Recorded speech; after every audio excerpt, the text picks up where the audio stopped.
Festival delle Piazze è stata la manifestazione canora e musicale che ha caratterizzato il centro di Padova durante il periodo estivo del 2019. Organizzata dall'APPE, Associazione Provinciale Pubblici Esercizi, con il contributo e la partecipazione del Comune di Padova, si è svolta la manifestazione in ben 6 località, in ben 6 piazze del Comune di Padova, da quelle centrali, quindi Piazza dei Signori, Piazza delle Erbe, Piazza del Duomo, ma anche in zone un po' più defilate come ad esempio Piazza del Portello oppure la Piazza Cuoco alla Guizza.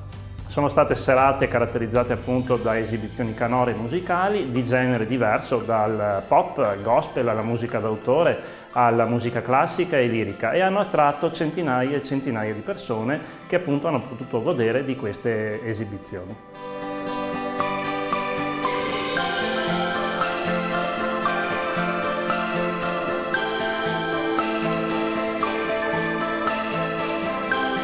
Felici ed entusiasti per questa seconda edizione del Festival delle Piazze.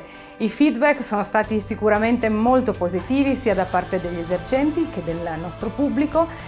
Le piazze erano veramente piene di gente ed è proprio questo lo spirito del festival, far vivere la nostra città, far vivere Padova con degli eventi di qualità come quelli che abbiamo visto durante questa rassegna.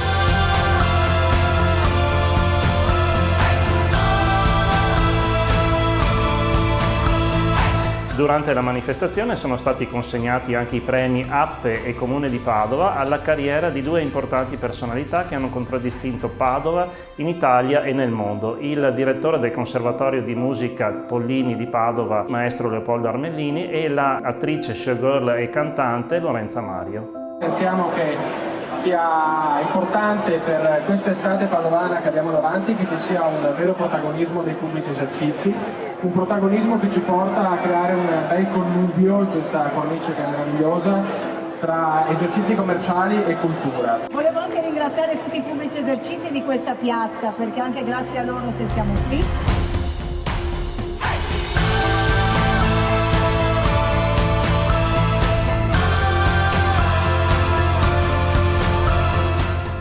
Stiamo già lavorando alla terza edizione, quindi mi raccomando, seguiteci, continuate a seguirci nei social, Festival delle Piazze, #Vibra in Piazza.